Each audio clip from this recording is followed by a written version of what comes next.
നമസ്കാരം. ഏതായാലും ലോക്സഭാ തെരഞ്ഞെടുപ്പിന് അടുത്തു. എല്ലാ മുന്നണികളിലും സീറ്റ് വിഭജനം സംബന്ധിച്ചുള്ള ചർച്ചകളൊക്കെ വലിയ താമസിയാതെ ആരംഭിക്കാനുള്ള സാധ്യത തെളിയുന്നു.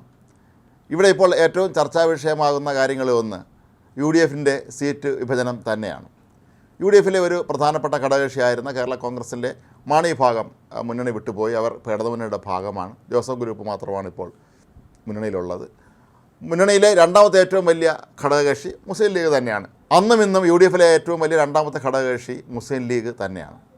മുസ്ലിം ലീഗിന് നിലവിൽ 2 ലോക്സഭാ സീറ്റുകളാണ് ഉള്ളത്, മലപ്പുറവും പൊന്നാനിയും.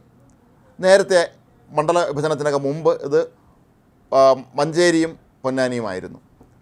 പിന്നീടാണ് മണ്ഡല വിഭജനം വന്നപ്പോൾ ഇത്തരത്തിലേക്ക് ഈ മലപ്പുറവും പൊന്നാനിയുമായി മാറിയത്. ഇവിടെ ലീഗിൻ്റെ പ്രധാനപ്പെട്ട 2 നേതാക്കൾ തന്നെയാണ് നിലവിൽ ലോക്സഭാംഗങ്ങളായിരിക്കുന്നത്, ET മുഹമ്മദ് ബഷീറും അബ്ദുൽ സമദ് സമദാനി. മുസ്ലിം ലീഗ് മൂന്നാമതൊരു സീറ്റ് കൂടി ചോദിക്കുമോ എന്നുള്ളതാണ് ഇപ്പോൾ വരുന്ന പ്രധാനപ്പെട്ട ചോദ്യം.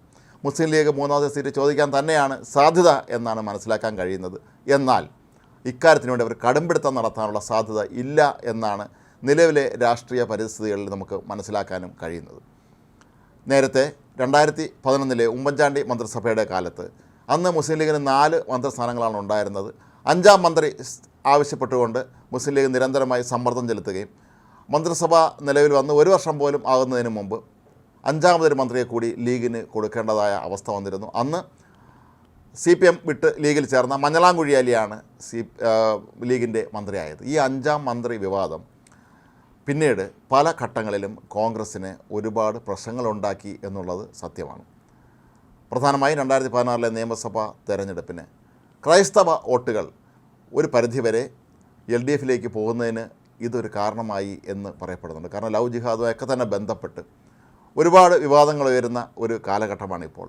അങ്ങനെയുള്ള ഒരു സമയത്ത് മുസ്ലിം ലീഗിന് ഒരുപക്ഷെ വാരിക്കോരി സഹായങ്ങൾ നൽകിയാൽ അത് ക്രൈസ്തവ വോട്ടുകളെ ബാധിക്കും എന്നുള്ള കാര്യം UDFിന് സംശയമുണ്ട്. അതുകൊണ്ട് തന്നെ ഒരുപക്ഷെ അത്തരത്തിലുള്ളൊരു സീറ്റ് നൽകാനുള്ള സാധ്യത കാണുന്നില്ല. മാത്രവുമല്ല, ലീഗിനെ സംബന്ധിച്ച് അവർക്കിനി മത്സരിക്കേണ്ടി വന്നാൽ, സീറ്റ് കിട്ടിയാൽ പോലും മത്സരിക്കാൻ സാധ്യതയുള്ള 2 മണ്ഡലങ്ങൾ കണ്ണൂരും വടകരയുമാണ്. പക്ഷേ കണ്ണൂരിനെ സംബന്ധിച്ച് KPCC അധ്യക്ഷൻ K സുധാകരനാണ് ഇപ്പോൾ അവിടുത്തെ MP. അദ്ദേഹം മത്സരിക്കില്ല എന്നാണ് പറയപ്പെടുന്നത്. എങ്കിൽ പോലും ഈ സീറ്റ് കോൺഗ്രസ്സിന് തന്നെ കിട്ടണം എന്നുള്ള നിലപാടിൽ UDFിൽ കോൺഗ്രസ് ആവശ്യം ഉന്നയിക്കാൻ തന്നെയാണ് സാധ്യത. അങ്ങനെ വിട്ടുകൊടുക്കാനുള്ള സാധ്യതയില്ല. മാത്രവുമല്ല, വടകരയെ സംബന്ധിച്ച് വടകര മുസ്ലിം ലീഗിന് ശക്തിയുള്ള ഒരു മണ്ഡലമാണെങ്കിൽ പോലും അവിടെ കോൺഗ്രസിൻ്റെ മുതിർന്ന നേതാവ് K മുരളീധരൻ, മുൻ KPCC അധ്യക്ഷൻ കൂടിയ K മുരളീധരനാണ് ഇപ്പോൾ സിറ്റിംഗ് MP.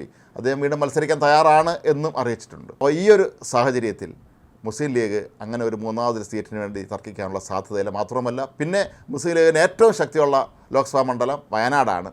അവിടെ നമുക്കെല്ലാം അറിയാവുന്നതുപോലെ രാഹുൽ ഗാന്ധി തന്നെയായിരിക്കും സ്ഥാനാർത്ഥിയാവുക.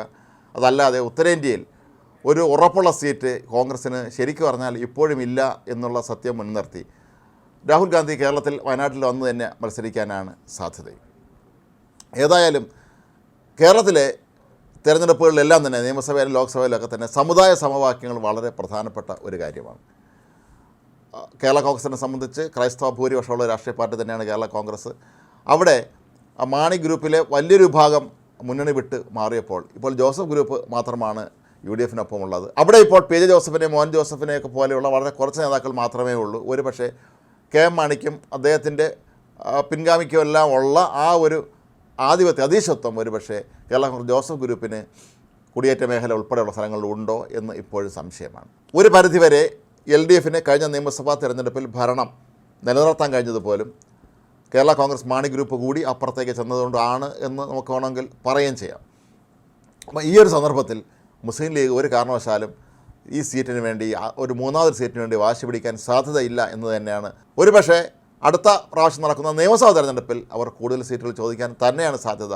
ലോക്സഭാ സീറ്റിന് തർക്കിച്ചില്ലെങ്കിൽ പോലും നിയമസഭയിലേക്ക് കൂടുതൽ സീറ്റുകൾ ലീഗ് ആവശ്യപ്പെടാം. കാരണം ഇന്ന് ലീഗ് വളരെ ശക്തമായ തോതിൽ UDFിൽ അന്നും ഇന്നും തുടരുകയാണ്. അതുകൊണ്ട് തന്നെ അവർക്ക് അത്തരത്തിലുള്ള വിലവേശാനുള്ള ശക്തി ഉണ്ട് എന്നുള്ളത് ഉറപ്പാണ്. പല മണ്ഡലങ്ങളിലും ലീഗിൻ്റെ കൂടി സഹായം കൊണ്ടാണ് കോൺഗ്രസ് സ്ഥാനാർത്ഥികൾ ജയിക്കുന്നത് എന്ന കാര്യം നമുക്ക് ഒഴിവാക്കാനും കഴിയുകയില്ല.